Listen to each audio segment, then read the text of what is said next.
और देखिए, हरियाणा में बीजेपी को मिली हैट्रिक के बाद उत्तर प्रदेश में भी नेता कार्यकर्ताओं में जोश दिख रहा है। उत्तर प्रदेश सरकार में उद्यान कृषि विपणन राज्य मंत्री स्वतंत्र प्रभार दिनेश प्रताप सिंह ने आज अपने आवास पर जलेबी बांटकर खुशी जाहिर की और इस मौके पर नेटवर्क 10 संवाददाता ने खास बातचीत की है। सुनिए।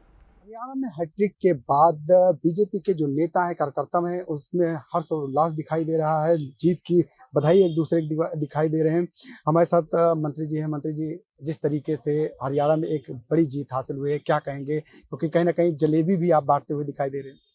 निसंदेह सबसे पहले मैं हरियाणा की देवतुल्य जनता और जम्मू कश्मीर की देवतुल्य जनता का हृदय से धन्यवाद देता हूं और अपने नेतृत्व को, खासतौर से मोदी जी, अमित शाह जी, योगी जी, जिन लोगों ने मेहनत और परिश्रम करके पार्टी के कार्यकर्ताओं का मार्गदर्शन किया और जनता ने उसे स्वीकार किया, और उस पार्टी को, जो पार्टियां बांटो और राज करो की नीति पर काम करती रही हैं, हमारे बीच में भेदभाव उत्पन्न करने का काम कर रही थी, उन पार्टियों को सिरे से नकारते हुए भारतीय जनता पार्टी की सबका साथ सबका विकास की नीति को अपना करके और जनादेश दिया।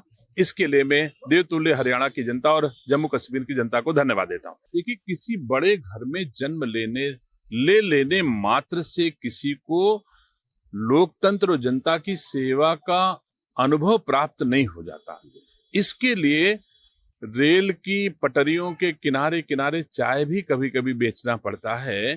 तो जिन लोगों को ये अनुभव है और दुनिया के देशों में भारत का नाम सबसे ऊंचाइयों पर अगर ले जाने में कामयाब हुए हमारे देश के यशस्वी प्रधानमंत्री जी, तो वह अनुभव भी, वो धूप बारिश में जिस जीवन जिया है, अभाव में जीवन जिया है, और अखिलेश यादव जी मुख्यमंत्री के बेटे के रूप में जन्म लिए, राहुल गांधी जी पीढ़ियों के प्रधानमंत्रियों के घरों में जन्म लेकर के सुविधाभोगी लोग हैं, संघर्ष करना जानते नहीं हैं, केवल जलेबी बनवा करके संदेश दे करके और वो चुनाव जीतना चाहते थे। बताइए, लोकतंत्र में जब तक जनता का जनादेश मिल न जाए तब तक कोई जलेबी बंटवाता है?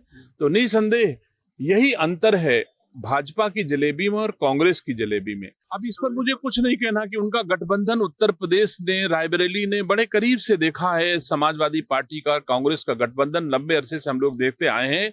कभी कांग्रेस सपा का गठबंधन लोकसभा होता है, लोकसभा के चुनाव आते हैं तो कांग्रेस और समाजवादी गठबंधन एक हो जाता है। जैसे विधानसभा चुनाव आते हैं वैसे लाठी लेकर के एक दूसरे के सामने खड़े हो जाते हैं।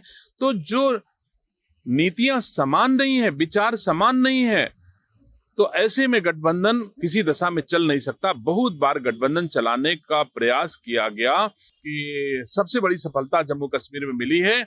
और निसंदेह जो आरोप लगता था कि मुसलमान वोट नहीं देता, बहुत सारे मुस्लिम समाज के लोगों ने भी जम्मू कश्मीर में भारतीय जनता पार्टी की नीतियों से प्रभावित होकर के वोट दिया है। उसका प्रतिशत कम होगा, लेकिन धीरे धीरे हर समाज में हमारे देश के प्रधानमंत्री जी का और भारतीय जनता पार्टी की नीतियों का संचार हो रहा है और उनसे जुड़ रहे हैं। मंत्री जिन्होंने नेटवर्क से बात की और इनका साफ कहना है कि हरियाणा में जहां एक बड़ी जीत हासिल हुई है तो वहीं विपक्ष पर कहीं ना कहीं तमाचा पड़ा है। साथ में जम्मू कश्मीर के मामले को लेकर कहा कि कहीं ना कहीं लोकतंत्र की जीत जम्मू कश्मीर में हुई है, जहां पर इतने दिनों के बाद चुनाव हुआ है और ये संभव हो पाया है प्रधानमंत्री नरेंद्र मोदी के नेतृत्व में।